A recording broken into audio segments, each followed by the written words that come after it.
เนาะเดี๋ยวจะไปหับอันบ้านผมเยี่ยมกับอันเป็นหาญาติก่อนพี่น้องเลยนู่นเลยว่า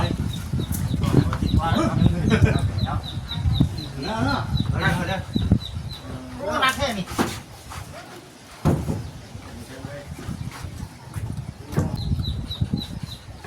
ที่ใส่ถึงแบบเลยพี่น้องที่เลยเนาะที่ตำรวจสะดวกเลยมากคืออะไรเกือบระเวกตลอดมีพาย่องไหนมีแต่ของเมืองนอกเนาะสอนดูดิ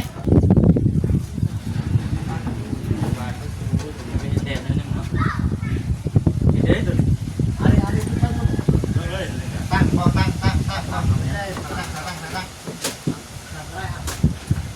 โอ้ยร้อนเลย ร้องเลยครับป้าเลยป้าเลยกันนะ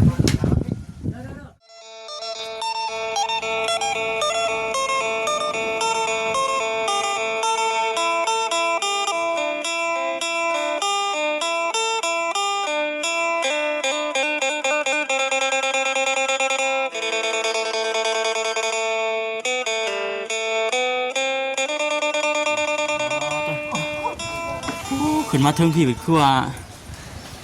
คักอยู่พี่น้องเนาะสูงเนาะสูงพี่น้องเลยมาแทน ไอ้เจ้าของเงินเรา พากันขึ้นมาถึงเลยพี่น้องเลยเดินขึ้นได้ ขึ้นเลยได้ไหวบ่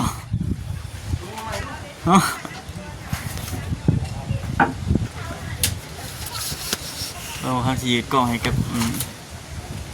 น้องสีได้เบิ่งเห็นป่ะ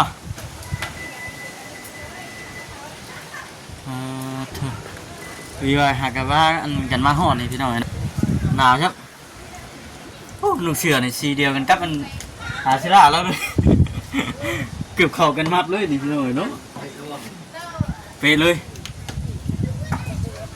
อย่าทึงเลยพี่น้องเด้อเนาะพี่น้องก่อนอื่นก็มีแต่ว่าอากาศทักทายสบายดีเด้อพี่น้องเด้อพี่น้องเลยเนาะทักทายสบายดีอีกทีนึงตอนนี้อยู่เทิงเฮือนนวลเรียกว่าแม่ห้างลูกห้างพี่น้องเนาะมากันยังไม่ทันได้เห็นเพิ่นดอกพี่น้องเนาะมาเห็นเฮือนเพิ่นใส่ผ้ายังแต่หลังคาแบบนี้เป็นศิลาเพิ่นดีคือเบิดเลยบ่พอสำพี่น้องเนาะก็พี่น้องอยู่ที่บ้านที่เฮือนของสาวนวลว่าแม่ห้างนวลแม่ห้างลูกหาพี่น้องมาพอดีว่ามาช่วงค่ำนี่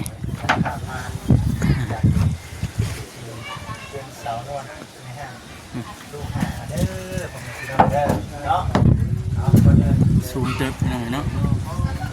สบายดี FC ทุกท่านเป็นอะไร ยังไม่ทันเลือกพี่น้องจากที่เบิ่งนี่คืออันเป็นศิลาเบิดประจักษ์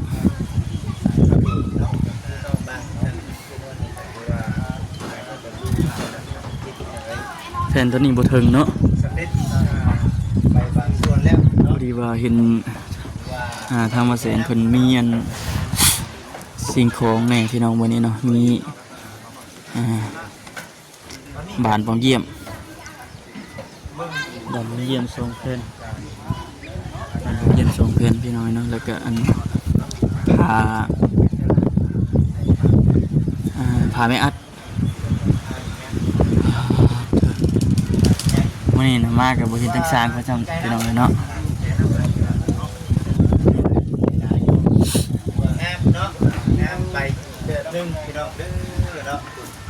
นี่พี่นวลมาเลยพากันมาทางไหนเอ้ยมาที่ไหน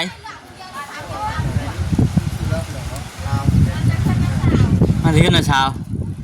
เยอะไปซ้อนใช่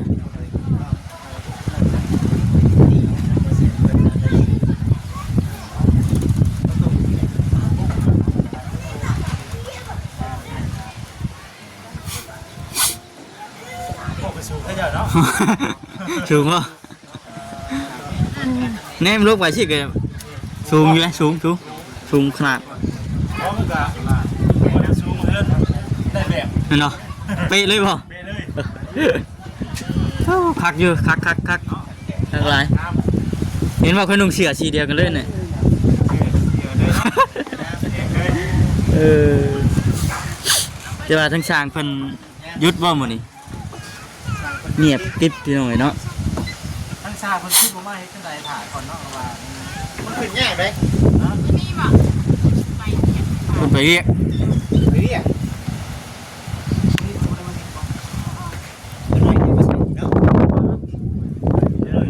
สวัสดี ไม่ได้สร้างมันไม่ได้มาเปล่าเลยมา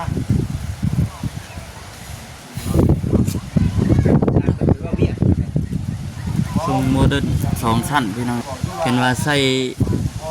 หลังคานี่แฮงคากิได้เนาะบ่จิเนาะดีงามพี่น้องนี่เพิ่นแอมทาก่อนจังจังขึ้นโครงหลังคา สระเรายังอยู่บ่ครับ เบิดเลยบ่พอมาสิดานี่เอาเสียนว่ามันเบิดเลยคือมาอีกจัก2ตับจะพอจังเนาะ ตับบ่ตับมันมีเนาะ หาบ่หาเพน ไม่บ่พอจะตับ คนบอกอยู่บ่ทางสร้างคนบอกอยู่บ่เสร็จ โรงงานคนอยู่เพื่อนแล้วอ่ะ ว่าคนก็บอกว่าเสียหรือว่า3ตับ3ตับ เตะสังกะสีทำเด้ออย่าเหยียบนั่น 3ตับบ่เสร็จ 4ซะ เพื่อไว้บ่ เพราะมันข้างหน้ามันใส่ขึ้นฮอดพุ่นได้ อันนี้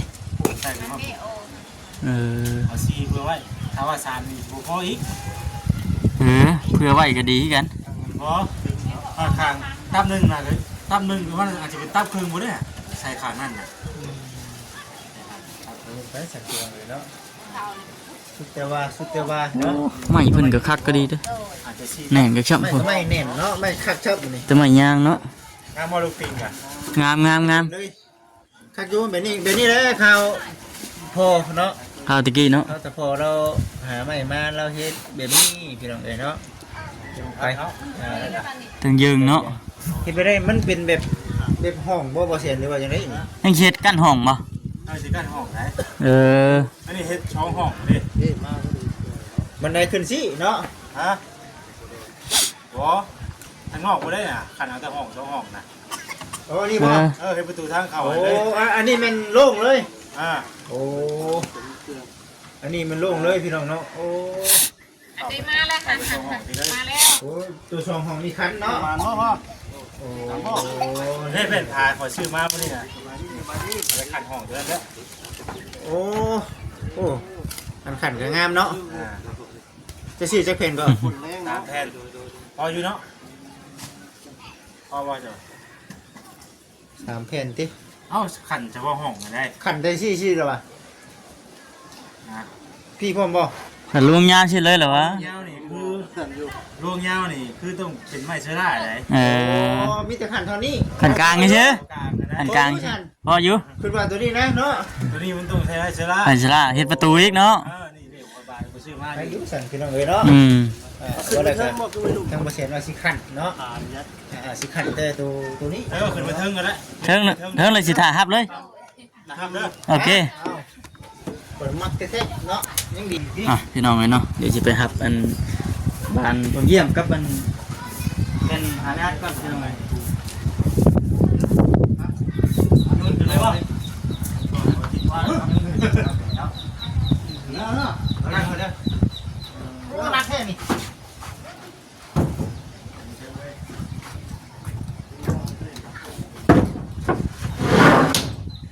โอ้งามแท้เนาะพี่น้อง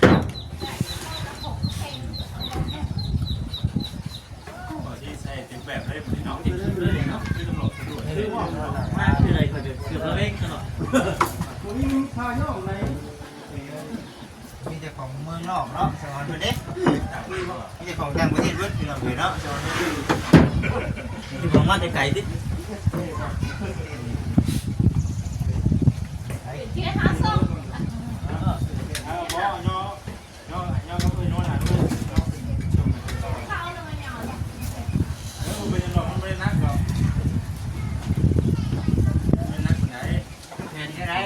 เอาไปลงเอาขึ้นเทื่อละแพงทำก็ได้แพงเดียวบอก 3แทน นี่ได้เป็นเทื่อละแพง เอาขึ้นบ่จะเอาขึ้นได้ เอาขึ้นได้ก็ได้ไปได้โว้แบบนี้ดีนั่งตรงนี้ ตรงมาเอาไปที่นู่นนี่โอ้ยว่านักดีได้เลยฮะ พอดีเลย3แทนเนาะ เดี๋ยว เอาไว้สิให้มันกลายเลย ทางบอลดีกว่า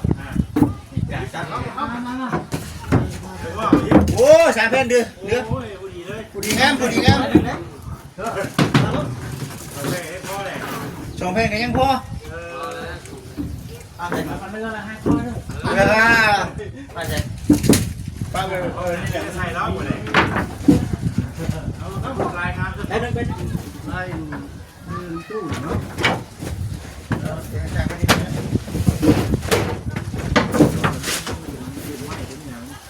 ว่าเขาไม่ได้ว่าได้มาถึงหน้าเลยเป็นตลาดทีเด้ มันถึงหน้ามันแหละ หวานจะได้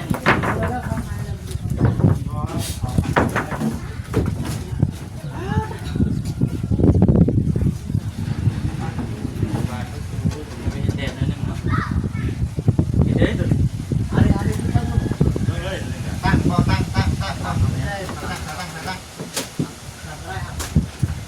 โอ้ยร้อนเลย ร้อนเลยครับป้าเลยป้าเลยกันแล้วป้าร้อนเลย นะครับอ่ะ ไปหนีได้นะ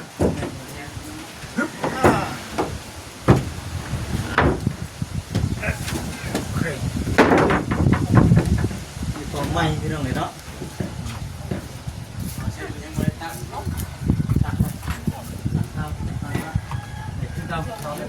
มาสลีทำไปยกขึ้นได้ได้เอาครับได้หนึ่งไหน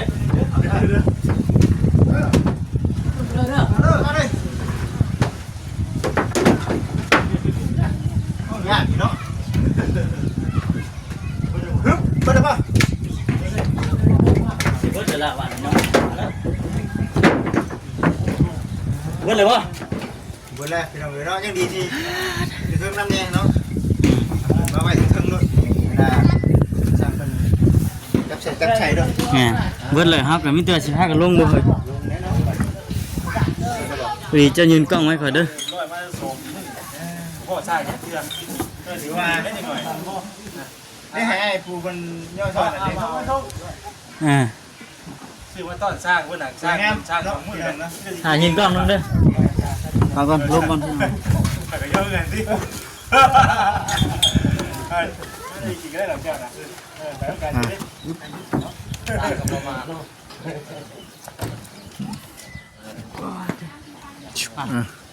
มาจะใช้กินนี่ ได้กบตัวนึงกระปน จัดก็ดีเนาะ เอาลงมาบ่นี่เธอตึงยึงพี่น้องเนาะกันแล้ว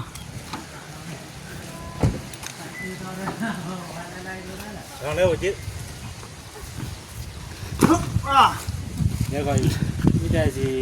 เซตบอกคนใหม่เนาะเป็นธรรมะชีตับอย่างนั้นนั่นนะสิล่ะพอเทิงกับต้องอะไรเนาะอ๋ออัดขอบคุณไหนอ๋ออันสีหาแทนผู้ดีเท่านั้นครับรับหนึ่งผู้ดีเลย สังกะสีตัวนี้มาไว้มุงหมดนี่เพราะว่าขานี่กับประมาณตั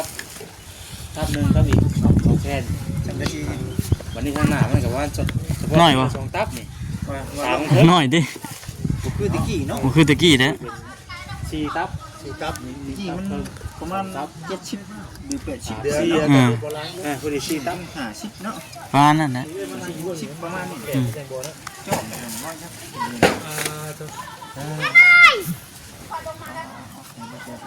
พี่น้องเนาะกับทางอีนวลเฮาก็สบายดีเอ้ยนวลเด้อ สบายดี นั่นเด้อ สบายเอานั่งนำมาเสร็จเลย ขั้นใดได้เป็นยังวันนี้ไปทำอะไรเนาะ เนาะ ขั้นใดแต่ว่าคือว่าดินนะมันมีขายอยู่ที่พวกไปสิหามาอีกบ่ โดยคุณหมอ ไปสิขายนะ แม่ แล้วสิมา เพิ่นเอามาเฮ็ดน่ะจังสิจ่ายเงินเพิ่น โดย 200,000กับอีกใครตะปูมื้อนั้นน่ะ120,000เนาะบุรีเป็น300,000เนาะอันนี้เป็นนั่นเลยได้คิดว่าดีเลยเด้อเป็นพวก เป็นกระโปรงนั่นเราไปหาพิงไพ่ก่อนค่อย ไล่ก่อนล็อกตากอย่างเล่น หาพิงไพ่ก่อน บาทเด้อ หนาวพี่น้องเนาะค่ำมากเลย เนี่ยเด้อ อากาศแห้งเย็นอากาศเย็นหนาวนั่งพิงไพ่กันเด้อบัดนี้ โดยลูก สบายดีเด้อพ่อเด้อ โดยสบายดีลูก ไปยังอ่ะนะจกหูกระปูน้ำมือแตก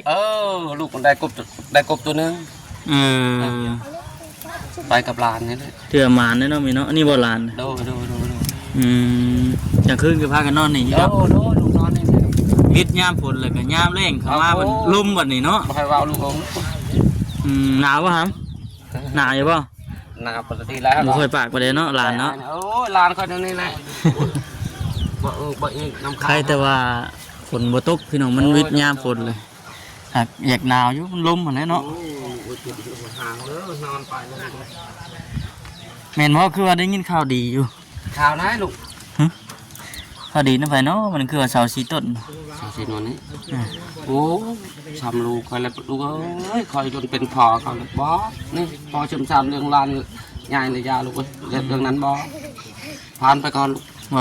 ผ่านไปก่อนพอก่อน ผ่านไปก่อนบ่บ่เคยว่าเฮาว่าคือว่าได้ยินข่าวดีมื้อนั้น บอโอ้ยเขายอกคือลูก แล้วก็ โอ้ยคอยกับบอหับเลยลูก เห็นบ่ บออย่าเว้านั่นนั่นอาย ก็ยกทางจะพอ ไม่ได้ให้ดอกทางพิงไพ่กันพี่น้อง น้ำพริกลูก แต่ละมื้อนี่แม่นไปหาอยู่หากิน ดูชาวเด็กป่ากับลูกกับหลานตามเขาลูก บางทีมีเวียกมีงานเฮาก็จับหยังใส่เพิ่นอยู่เนาะ โอ้ จับไม้กันตอกเนาะ คิดดูเราคือการหลับได้ลูกหลาน3-4 คนซอยกันเราหลับมา คนอื่นใกล้เห็นเคียง ดูเวลาเขาหาอยู่เขากินได้กับเพื่อนเขานี่ แดงเนาะเพิ่นแน่เฮาแน่ นี่เราได้เราก็ยืนให้เด้ ธรรมดาปกติพี่น้องเนาะอยู่ใกล้กันฮักแท้งกัน โอ้ยดีกว่า3 กัน ให้กลัวโอ้มาอยู่ใกล้กันเพิ่นว่าถึงจ้องมันโมเมนต์แนว มาแม่เนี่ยลูกคอยแห้งว่ามักนั่นนะลูกเอ้ยคอยมักนี่ลูกคอยว่ามักผมอยากมีมันหานะลูก แม่ ความกันอยู่ความกันกินระยามวนชื่อนะมวนจะว่าว่าโอ้ยบ่ได้ประจำลูกเขา แม่น ยาเลยเป็นว่าเรื่องนั้นพอแล้ว แห้งแบบ แบบ ไอ้ ไอ้ น้อง แม่ลูกนี่เชื่อมชามเลี้ยงลูกหลานให้ไงเชื่อมชามนี่แหละลูก นี่ก็มาอยู่ตั้งแต่ดนนะวะ ตัดเอาตรงนี้ลูก วิทย์ตอนเฮามาสมัยคือว่าบ่ นี่บักนี่ ผู้ใด บักน้อยๆนี่ ผู้นั้นบ่ โดย เอามาอยู่กับ2คนบ่บัด บัดนี้มา2 คนอีกคนกินหน่อยเขาขึ้นไปพุ่นอีกลูกเอ้ยแม่เขาเอาพัวนี่เด้ในโรงคายนี่เด้เอาพัวอะไรกับมือเฮือนพัว บ่ อะไรอยู่นำพ่อใหญ่ คอยบอกเวียกกันอ่ะ เวลาคิดหอด เอาน้องไว้ไผ นี่เด้ จี้ให้มันนี่ เอาจีนแม่จีกระปูน้อง ที่ให้เนี่ย ให้ลูกเจ้าคนนึงคือเห็นผู้กบกัน ไอ้เล่น มาเล่นเลย ไม่ต้องกินซีน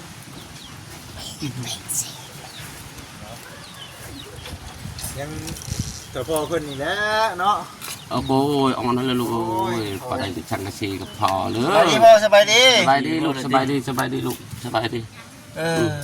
เป็นจังไรนี่อยู่ได้แต่ยามแดงนี่ได้นี่ โอ้โหยำแรงยำฝนก็บ่ให้เว้าเลยลูกเอ้ย บ่ เนี่ยฝนจะเขียนใจเนาะ น้ำผลแห้งกระติกได้ นี่ลานนี่มาอยู่น้ำหันว่าพอเท้าพอตองปุ๊บพอชูนี่แล้วเปียกหมดลูกพากันนอนใจนี่เอาด้วยคนนึงนี่นี่ทางนี่ถามลูกลานนี่ ลานจนบ่ให้สู้เด้อดิ คอยจนน้ำตาตกลูกปิดอะไรดูนี่ เห็นได้เลย บ้าอย่านอน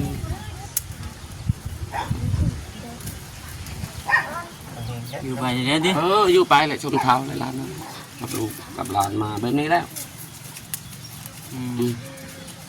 ทับไปนู่นเราก็เบิ้งคอยเบิ้งแล้วจนคืนแล้วเป็นมันเป็นตาขับไปแล้วเลยบริษัท เจ้าบ่ ถามเราถามลูกหลานคอยบอกอัมบหอมคนชัดชื่อนะคอยบอกชื่อรู้นะว่าความใดความนั้นทำนู่นนู่นหลักข่าวหันหาเอาชาวเดินคอยบอกคอยว่าช้ำลูกคอยเลยบอก ถ แพงคือน้อง เออ เนาะ คือน้องคือนุ่งเวลาเราบ่ได้เราอยากลูกก็ลูกเราหลายก็คอยแบ่งให้ถามน้องสาวนุ่นบ่ได้คิดว่าจะได้นั่นนี่ยาลูก เหมือนกันเนาะ สิชูเบิ่งหลานช่องคนนี่แหละพอให้เขาใหญ่เออ บ่มีคนต่างคนต่างบ่มีเบิ่งกัน เออ พูดไปนี่แหละพอพูดไปก่อนเนาะ มาเห่ามาเหอะกับน้ำเล่ามาเห่าจักแล้วเอาลูกดังไฟดังพื้นอะไรกันยา คนบ่มีผู้ชาย เอ เนาะ อปกติแล้วเราก็อาย จากรูปแล้วใหญ่อันนั้น อื ก็ได้ ม เนาะ อายก็คืออายแหละ อยู่ไปกันกันเบิ่ง กา กั ร น กินครับ เพลงกัน อืม ใหม่บ่กระปูเนาะ เฮ็ดมัน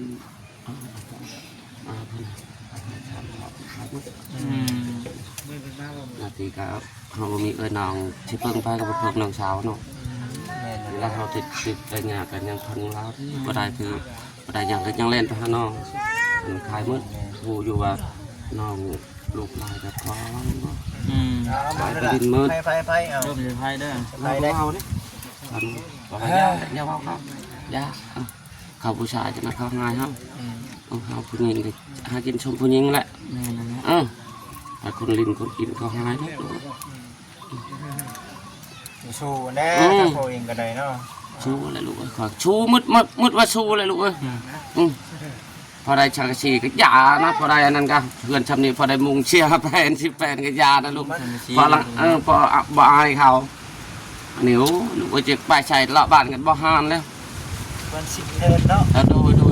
พิ่นจะไปสิเดิน เพราะว่าประหยัดได้ยังหลายแต่พอได้มุงนี่ก็ยานะลูก บ่ได้ชดเนาะ ว่าอายบ้านอายเมืองเข้ามาแต่ทางไหนก็ว่าเพื่อนไทยเพื่อนผู้นั้นเพื่อนผู้นี้โอ้โหลูกเอ้ยมีแต่แลนไปหาทงนาและหาอยู่หากินเหรอ โอ้เด็กตัวใหญ่แท้เนาะ ตัวใหญ่นึงอ่ะ ไปวังนึง โอเคพี่น้องไอ้น้องทางหมดทางไปจะจบคลิปกันเด้อพี่น้องไปจังได๋ก็สบายดี